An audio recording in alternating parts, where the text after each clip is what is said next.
Diseñitos, buenos días, ¿cómo están? ¿Todo bien?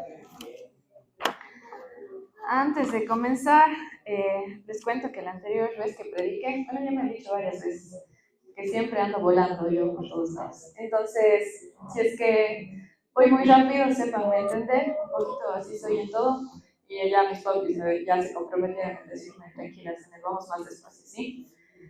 El tema de esta mañana, Jorgito, no sé si me puede ayudar, estamos con unas diapositivas. El tema de esta mañana se llama ¿Por qué lloras? Y vamos a empezar este sermón con una pregunta.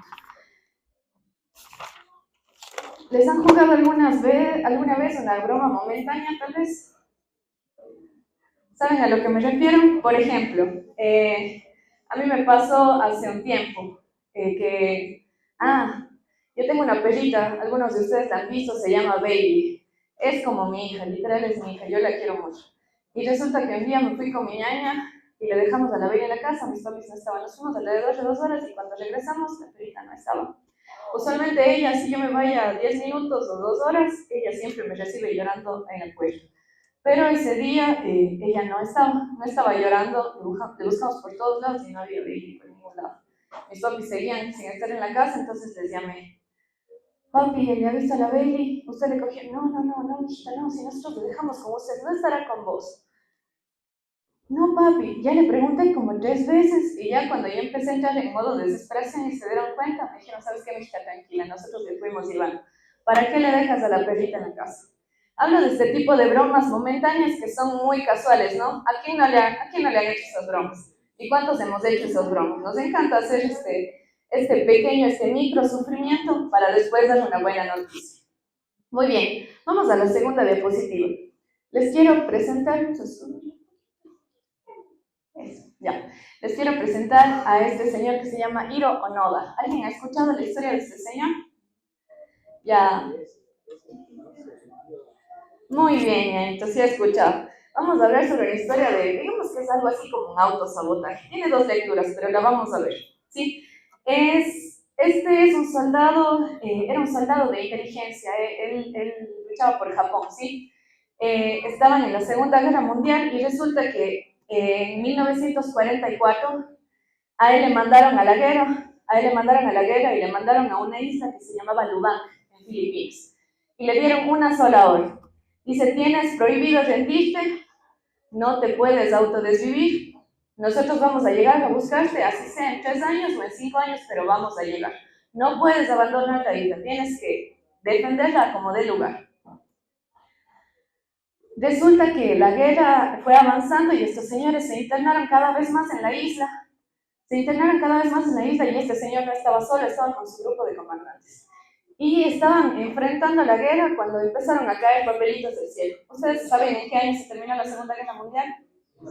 1945. Eso dice que pasó un año en el que este señor estuvo en una guerra real.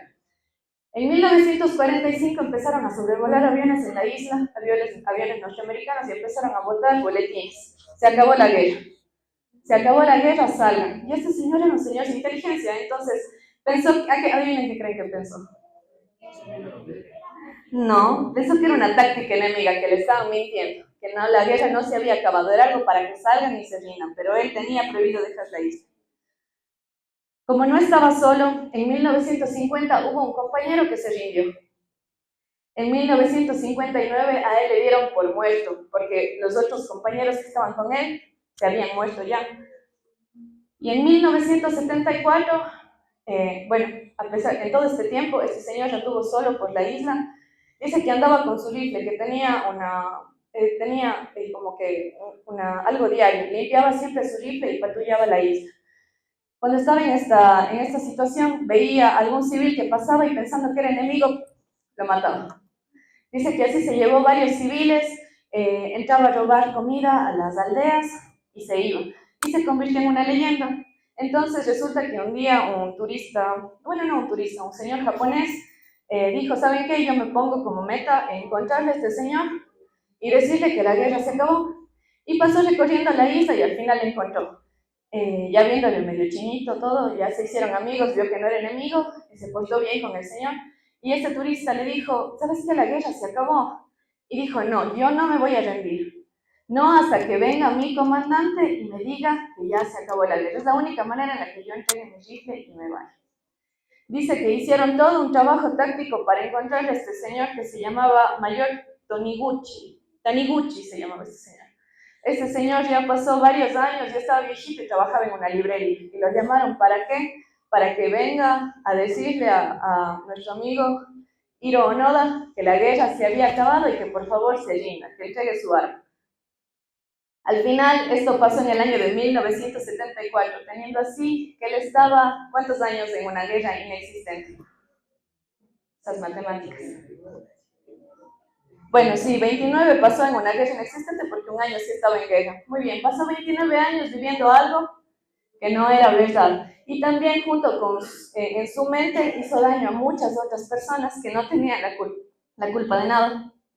Y saben que es algo mucho más, Ñañito Javier nos dio alguna lectura. Podemos tener dos lecturas de esta historia. Uno, la perseverancia de ese hombre que no se rindió. Literalmente luchó hasta lo último, hasta que vino su comandante y le dijo, ¿sabes qué? A pesar de que ya habían pasado 30 años. Y también podemos tener la otra lectura, que muchas de las veces nosotros estamos sufriendo. Él vivió en condiciones precarias, en un estrés que no me puedo imaginar en 30 años por una guerra que ya no existía. Y ahora ustedes me dirán, hacen el porque es común, nadie sufre a propósito. Y es aquí donde entramos, en este tema vamos a estar hablando de distintos tipos de sufrimiento. Quisiera que no me pierdan el hilo, vamos a estar conversando un poco así. El primer tipo de sufrimiento lo disfrutamos mucho, es la autocompasión. ¿Quién no disfruta estar victimizándose? ¿A quién no le ha pasado? A mí me pasaba siempre. Padre chiquita me decía, Zenel, no puedes estar victimizándote de todo. Y es que nos gusta mucho la autocompasión, se vuelve parte de nuestra identidad. A mí me pasa que de repente agarro confianza, tengo alguna oportunidad, esa persona me genera confianza y pum, le saco algo de mi pasado. Y cuento. ¿Y para qué es? Para generar autocompasión. Eso se forma parte de nuestra identidad. Y no creo que soy la única, creo que es algo muy humano, ¿verdad? Y los tenemos por años. Y son cosas que ya pasaron, pero nosotros seguimos trayendo a la realidad. ¿Para qué? Para revivir ese dolor. Ya, mucha historia. Ahora sí, ¿qué dice la Biblia acerca de la autocompasión? Vamos a ir a Proverbios 15:15. Dice, para el abatido cada día acarrea dificultades, pero el de corazón feliz la vida es un banquete continuo. ¿Qué entienden de esto? ¿Ya encontraron tal vez la lectura? Dice que si nos centramos solo en las cosas malas, si estamos trayendo cosas del pasado, nuestro corazón, ¿qué va a estar? Triste. Pero dice, el de corazón feliz, para el de corazón feliz la vida es un continuo banquete. Vamos a leer otro. Dice Eclesiastés 5 del 19 y el 20. Les leo. Dice, también es algo bueno recibir riquezas de parte de Dios y buena salud para disfrutarlas. Disfrutar del trabajo y aceptar lo que depara la vida son verdaderos regalos de Dios. A esas personas, a las personas que disfrutan la vida y están centradas en el presente, agradeciendo a Dios por lo que tienen, dice, a esas personas Dios las mantiene tan ocupadas en disfrutar la vida que no pasan el tiempo rumiando en el pasado. ¿Qué es rumiar? ¿Quién rumea? La vaca. ¿Y qué hace usualmente la vaca? A mí en la escuela me decían que la vaca, o sea, que siempre las vacas pasaban agachadas, comiendo el pasto, y decía, tanto tiempo que pasan ahí, tanto tiempo que pasan en el pasto. Y es porque las vacas primero tragan, luego regurgitan, y luego vuelven a mascar, y luego se tragan. Eso es rumiar. Traer las cosas que ya pasaron y de nuevo, a la olla.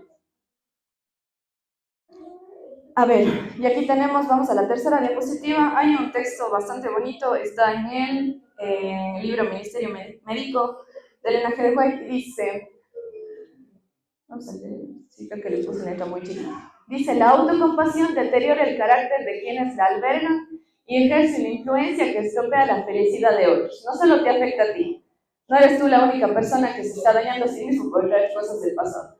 Eso acarrea, así como el hombre que vivía en la guerra en su mente dañaba a otros, así nosotros con nuestra autocompasión estamos dañando al resto. Dice, el Señor no se agrada de que manifestemos un espíritu de queja. No debemos permitirnos pensar en que estamos siendo tratados injustamente, ni debemos educar a la mente para que se detenga en nuestras dificultades y pruebas. Está bien sufrir, pero hasta cierto punto. Hay que ponernos un palo. Pero ¿qué podemos hacer? Vamos a ir a Filipenses 3:13. Dice, no, amados míos, no lo he logrado, pero me concentro únicamente en esto.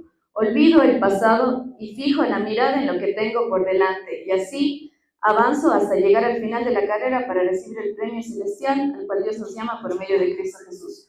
Hoy la ñañita Greta, en la clase hablaba de que, pero yo siempre me confundo. Hablaba en la clase y decía, yo siempre quiero avanzar, pero no sé hasta cuándo voy a llegar a ese punto en el que diga, ya estamos, ¿no? Y me acordaba de este versículo, decía, olvidando los errores que tenemos en el pasado, olvidando las cosas que nos pasaron antes, siguiendo a la meta, viendo hacia adelante. Nuestra mirada siempre tiene que estar fija ¿en quién? En Jesús, y Jesús está al frente, ¿sí? Ya, esto con respecto a la autocompasión. Vamos a ir a otro tipo de sufrimiento y para eso vamos a analizar una historia de la Biblia que se encuentra en Juan 20. En Juan 20 tenemos la historia de la resurrección. Les hago un poquito ¿cómo se llama esto? Un resumen de lo que pasó hasta el versículo 11, que es donde nosotros vamos a entrar. Resulta que antes de que amanezca el domingo de resurrección, varias mujeres y varias personas iban a ir a visitar la tumba de Jesús. Esto lo podemos encontrar en los cuatro evangelios y también está explicado mucho más en el Deseo de todas las gentes. Y dice que la primera que llegó a la tumba de Jesús antes de que amaneciera fue María Magdalena. Y al ver que la tumba estaba vacía, se asustó y se regresó corriendo a decirles a los discípulos. Cuando ella se fue, llegaron más mujeres con especias porque querían ungir el cuerpo. Estas mujeres se encuentran con el ángel y se van a darle las buenas noticias a los discípulos. Resulta que regresa María Magdalena, que se había encontrado con Pedro y Juan, y ven la tumba.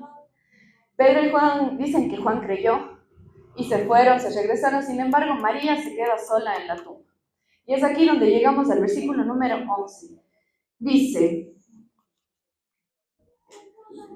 María se encontraba llorando fuera de la tumba y mientras lloraba se agachó y miró adentro. Vio a dos ángeles vestidos con vestiduras blancas, uno sentado a la cabecera y el otro a los pies, en el lugar donde había estado el cuerpo de Jesús. Apreciada mujer, ¿por qué lloras?, le preguntaron los ángeles. Vamos a ver la historia desde la perspectiva de los ángeles. La historia siempre tiene dos partes, ¿verdad? Vamos a verla desde la perspectiva de los ángeles. Para los ángeles era un día feliz o un día feliz. ¿Por qué? Los ángeles, ¿desde cuándo estaban? ¿Desde cuándo habían seguido la historia?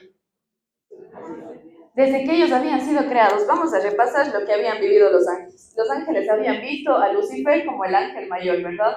Habían visto cómo se rebeló, habían visto cómo actuaba con los otros ángeles, cómo les llamaba la tentación.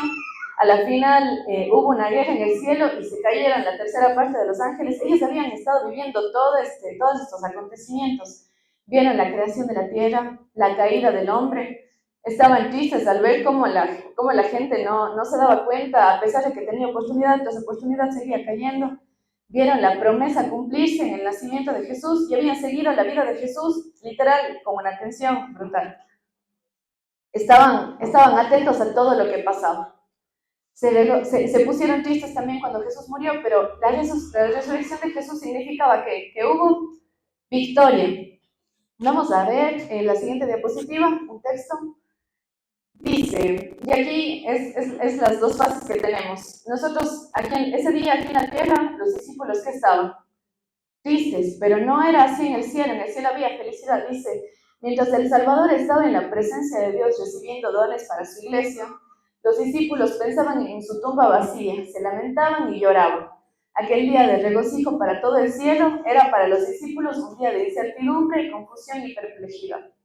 Su falta de fe en el testimonio de las mujeres da evidencia de cuánto había descendido su fe. Las nuevas de resurrección de Cristo eran tan diferentes de lo que ellos esperaban que no las podían creer. Mientras en el cielo era felicidad pura, aquí en la tierra que estaban, muriendo de la tristeza. Por eso la pregunta de los ángeles hacia la mujer no es una pregunta de no sé qué te pasa, dime qué te pasa. Ellos sabían qué pasaba, pero es una pregunta de darte cuenta qué es lo que está pasando. ¿Por qué lloras? Es como cuando uno le ve a un guagua que está haciendo berrinche y le dice, a ver, Cana, ¿por qué estás llorando? Analiza, ¿por qué estás llorando? yo lo que les quiero preguntar aquí es, ¿sabían, Jesús les había o no les había dicho lo que había de pasar con él, que iba a resucitar? ¿Tenían esa información? No la comprendían al 100%, pero la tenían. Ahora, regresemos con María, el punto de vista de María. ¿Cuál era la esperanza de todos los discípulos con respecto a Jesús? ¿Qué era lo que ellos esperaban que pasara? Habría libertad. A ver, en la historia de Israel tenemos un círculo que se va dando vueltas. Israel desobedece, cae en esclavitud, llega alguien y le salva. Y así vamos dando vueltas. Y así se trata toda la Biblia. Y vamos así. ¿Qué esperaban que pasara de nuevo? Este libertador, el Mesías del cual hablaban, era la persona que ellos tenían la esperanza de que era la persona que les iba a venir a liberar de los romanos, que iba a imponer su reino y que Israel iba a ser ya lo mejor de lo mejor. Ellos pensaban en un reino terrenal. Ellos tenían esa idea en la cabeza. Entonces, María tenía la final con la muerte de Jesús, sus esperanzas se rompieron, y no solo ella, las de los discípulos. Estaba sufriendo porque su maestro había muerto, o sea, era un sinnúmero de cosas. Y vamos al versículo 13, dice, nos quedamos en la pregunta de los ángeles. Dice, apreciada mujer, ¿por qué lloras? Porque se han llevado a mi Señor, contestó ella, y no sé dónde lo han puesto. Aquí les quiero preguntar, ¿la afirmación que da María es verdad? ¿Se habían llevado a su maestro? ¿Se habían llevado el cuerpo de su maestro? ¿Qué pasaba con María? Estaba suponiendo lo que había pasado. Muchas veces nosotros también hacemos lo mismo. Pasa algo y nosotros ya nos generamos una historia y ya sabemos qué es lo que va a pasar y ya nos estamos lamentando por lo que va a suceder cuando todavía no ha pasado nada. Entonces, vamos a ir al versículo 14-15. Dice, dio la vuelta para irse y vio a alguien que estaba de pie allí. Era Jesús, pero ella no lo reconoció. Y Jesús le vuelve a preguntar, apreciada mujer, ¿por qué lloras? Le preguntó Jesús, y también le pregunta, ¿a quién buscas? Él agrega otra pregunta, ¿a quién estás buscando?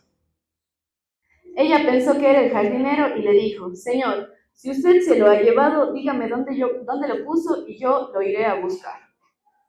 Dice el espíritu de profecía que literal ella pensaba que como que la gente no aguantaba de que el cuerpo de Jesús esté puesto en la tumba de un rico, entonces que por eso lo habían despojado. Y ella estaba haciendo sus maquinaciones, ella planeaba llevarlo a la tumba de Lázaro, que recién había sido desocupada. Decía, lo que sea, yo me llevaré el cuerpo a donde sea, yo lo arreglo.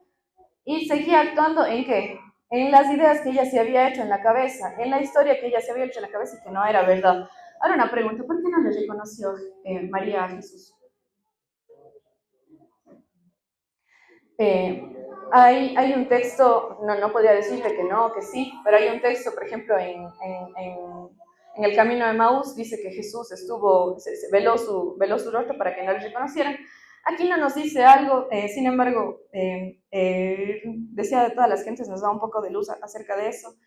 Y dice que tenía los ojos llorosos, estaba con la vista nublada. También tenía encima todo lo que había pasado, además de las creencias que ella tenía, sus esperanzas rotas de lo que pensaba que era Jesús y no fue. A pesar de que ella tenía información previa, eligió no creer. Y también algo muy importante, ella no buscaba a Jesús. No me malentiendan, sí estaba buscando a Jesús, pero ella buscaba a un cadáver de Jesús. Buscaba al Jesús del viernes, no le buscaba resucitado. No estaba buscando una persona que le hable directamente, ella estaba buscando un cadáver. Entonces, en este versículo, vamos a ir al versículo 16 y 17, que dice, María, le dijo Jesús. Ella giró hacia él y exclamó, Raboni, que en hebreo significa maestro. No te aferres a mí, le dijo Jesús, porque todavía no he subido al Padre, pero ve a buscar a mis hermanos y diles, voy a subir a mi Padre y al Padre de ustedes, a mi Dios y al Dios de ustedes. María Magdalena encontró a los discípulos y les dijo, he visto al Señor, y les dio el mensaje de Jesús. Jesús se encuentra con María, ella no le reconoce y de pronto Jesús sale y le dice, María, ya no hay por qué sufrir, estoy vivo, ya no tienes por qué llorar. ¿Y qué le da? Le da, literal, empieza así el Evangelio. María empezó el Evangelio. ¿Qué fue qué? Ir y decir a los discípulos que Jesús que había resucitado. Y no fue solo el caso de María, también fue el caso de los discípulos. Resulta que las tres, bueno, no sé cuántas mujeres serían, junto con María Magdalena, ya les habían venido a decir que Jesús estaba resucitado, pero ellos ahora sí eligieron que no creer. Vamos a ir a la siguiente, por favor. Hablando de esto, el deseo de todas las gentes, hablando de las esperanzas que tenían, dice, con frecuencia repetían las palabras hablando de los discípulos, dice, esperábamos que Él era quien habría de redimir a Israel. Se reunieron en el aposento alto y sabiendo que la suerte de su amado maestro pronto podría ser la suya, cerraron y atancaron las puertas. Ellos, en vez de celebrar que Jesús estaba vivo, ¿qué hicieron? Se fueron y se encerraron en el aposento alto porque tenían miedo, estaban asustados, no creían.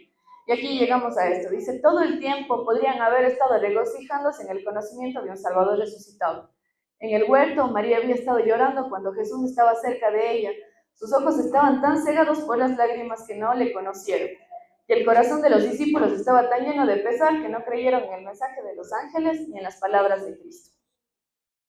Yo aquí les quiero hacer una pregunta. A veces no nos pasa lo mismo. A veces Dios ya nos dio una promesa, pero nosotros seguimos sufriendo porque todavía no se ha cumplido. Vamos a dejar esto por aquí un momentito y vamos a ir a la última parte, al último tipo de sufrimiento, ¿sí? En este ejercicio, vamos a hacer un ejercicio chiquito. Quisiera que se queden en silencio por unos 10 segundos. No les invito a pensar en nada. Quédense en silencio y vean que escuchen, ¿ya? Ahora, ¿estos sonidos pasan todo el tiempo? Claro que pasan todo el tiempo, están ahí. Algo interesante del cerebro humano es que el oído filtra toda la información, pero el cerebro tiene la capacidad de elegir qué información capta y qué no. Por eso a veces cuando estamos en modo chisme y en modo sapería, estamos conversando con alguien y podemos elegir no escucharle a esa persona y escuchar lo que está diciendo el de allá, ¿o no les ha pasado? Sí les ha pasado, ¿verdad? Podemos elegir ese tipo de cosas. Nosotros podemos elegir qué información se queda, nuestro cerebro elige qué información deja pasar, qué información suelta. Y lo mismo pasa con nuestro interior. Muchas veces he hablado con personas que van al psicólogo y estas personas dicen, oye, hablando, como que teniendo estas sesiones con el psicólogo, resulta que recordé algo de mi pasado que no lo tenía, no me acordaba, no lo tenía presente, pero fue algo que me hizo tanto daño que que mi cuerpo, ¿qué hizo? Lo ocultó. Hay muchas cosas y hay otro tipo de sufrimiento que nosotros lo hemos enterrado en el fondo de nosotros mismos. Ahí está, algún trauma que tenemos desde niños, algo que nos hicieron, algún accidente, algo que nos traumatizó. Ya muchas de las veces podemos estar o no conscientes de que está ahí, pero no lo queremos sacar, está ahí adentro. Y también yo siento que se conecta con el primer tipo de sufrimiento, que ¿cuál era? La autocompasión. También hay personas que lo somatizan, que lo comparten y sacan ese tipo de sufrimiento y lo cuentan, pero hay personas que lo dejan guardado. La invitación de esta tarde, y con lo que quisiera terminar, es que no dejemos guardado ahí eso que nos está haciendo daño.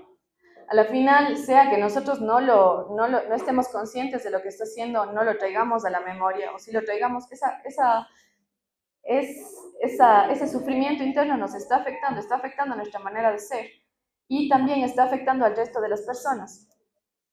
He escuchado varios mensajes esta semana acerca de este tema y me encontré con una frase que vamos a ver en la siguiente diapositiva. Se fue muy arriba. Y dice, lo que no dejamos que Dios transforme, se transfiere. Lo que no dejamos que Dios transforme, se transfiere. Y me vino a la mente un versículo que es, es Éxodo 34:7. Vamos a ver un ratito. Éxodo 34:7. Dice, yo derramo amor inagotable a 1000 generaciones y perdono la iniquidad, la rebelión y el pecado. Pero no solo al culpable, sino que extiendo los pecados de los padres sobre sus hijos y sus nietos. Toda la familia se ve afectada, hasta los hijos de la tercera y cuarta generación. Y me vino a la mente este versículo. Obviamente, Dios no permite y extiende los pecados de nadie. Sino, ¿qué pasa? Que cuando nosotros no acercamos a Dios y no le ponemos nuestras cargas a Él, Dios no puede sanar esas cosas y nosotros, ¿qué hacemos? Así como el militar que vivía afectando personas que no tenían nada que ver, y como le decía bien la frase del Espíritu Profecía, no solo te afectas a ti mismo, estás afectando al resto. Con esas cosas que tú no sanas, lo que no dejas que Dios transforme se transfiere hacia las personas que viven a tu alrededor. Si tú no resuelves esos problemas, muy pronto los estarás pasando a tus hijos. Y por eso estos pecados, estas maldiciones, de estos se transcurren en la tercera y va generación tras generación, y las cosas no se resuelven. La única persona que puede coger y detener esto, ¿quién es? Dios. Entonces, ¿nosotros qué tenemos que hacer? Entregarle nuestras cargas a Él. Y ahí es cuando nosotros llegamos al versículo central de esta mañana, que nos ayude leyendo Emiliano, que es Mateo 11, 28 al 30. Luego dijo Jesús: vengan a mí todos los que están cansados y llevan cargas pesadas, y yo les daré descanso. Pónganse mi yugo, déjenme enseñarles, porque yo soy humilde y tierno de corazón, y encontrarán descanso para el alma, pues mi yugo es fácil de llevar y la carga que yo les doy es liviana. Para que Dios me pueda dar la carga liviana, el yugo que Él tiene, yo necesito que soltar todo lo que yo tengo que entregarle mis cargas. Nosotros a veces como cristianos entramos a la iglesia y nos ponemos una careta. Y aquí todo está perfecto, aquí no ha pasado nada. Dios entró en mi vida y todo bien. Y no tratamos esos problemas que tenemos adentro bien somatizados. Y ahí está mi mami, le pueden preguntar. Justo esta semana nos mandaba un tema que le había mandado su doctor y decía que las cosas que nosotros no tratamos adentro, de una u otra manera salen a la luz, salen en enfermedades. No soy la única, mamita, usted puede confirmar. Las cosas que nosotros no tratamos pronto salen en enfermedades, por eso la gente está tan enferma. Y por eso se asocian varias enfermedades a ciertos tipos de sufrimiento. He hablado con varias personas que dicen: oye, me dio cáncer en ni sé qué lado. Hay algo que no estás soltando. Hay esta gente que tiene bruxismo, que se masca los dientes. Son cosas que tienen adentro y no sueltan. Todo se conecta porque Dios nos hizo como seres integrales. La invitación del día de hoy es que hagamos una introspección en nuestro ser y que podamos ver qué nos está afectando y le podamos entregar esas cargas a Dios para que Él las trate y las sane. Y con esto termino. El otro día salí con una amiga. Esta chica es psicóloga y empezamos a hablar de este tema de psicología. A mí me gusta bastante este tema de psicología y ella me decía: es que todas las personas, persona que sea, tus papás te han creado algún tipo de trauma. Y empezamos a hablar por este tema y a la final ella me terminó contando su experiencia. Había tenido una familia bastante disfuncional, una historia un poco triste, y mientras ella me contaba, se iba en llanto y se ponía a llorar y se ponía a llorar. Y había algo que me repetía vez tras vez y me decía: pero no, tranquila, es que esto yo ya lo traté en terapia, ya está todo bien. Pero seguía llorando. Tranquila, esto ya lo traté en terapia, ya está todo bien. Me terminó de hablar y le dije: ¿tú le has comentado a Dios esto? ¿Has hablado esto con Dios? Y ella me dijo: no, nunca le había comentado, nunca se me había ocurrido. Podemos tomar dos lados. Hay gente que cree que la psicología no sirve para nada. Hay gente que deja a Dios de lado por la psicología y piensa que los hombres pueden hacer algo por nosotros. Yo creo que hay un punto medio. Creo que Dios muchas de las veces pone personas para que nos ayuden. Y si estás yendo a la psicóloga, muy bien, bienvenido sea. Pero no podemos pasar por alto el hecho de que nosotros tenemos la única persona que puede transformar ese corazón, cambiarlo y sanar esa herida es Jesús. Los psicólogos, puedes ir, y esto lo tengo firmado, los psicólogos pueden decirte lo que sea, pueden darte las terapias que sea, puedes coger y soltar.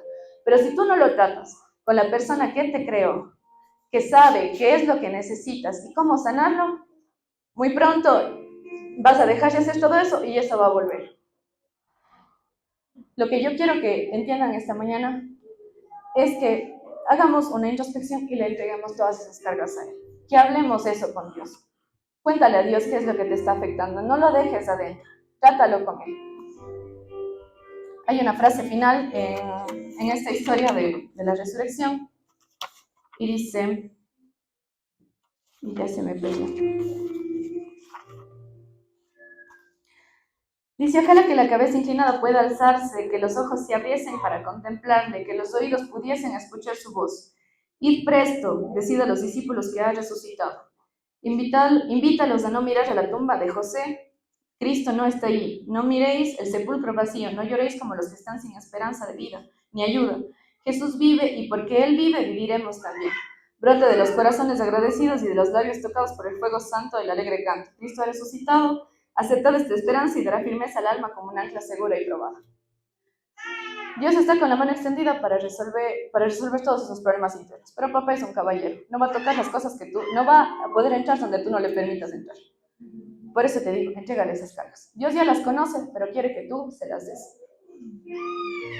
Y vivamos con la esperanza, un corazón agradecido. Una vez entregado eso, Dios, gracias. Y ayúdame a ver todas las bendiciones que tengo ahora, a vivir en el presente, a estar agradecido por todo lo que tú me das. Que tengan un lindo día.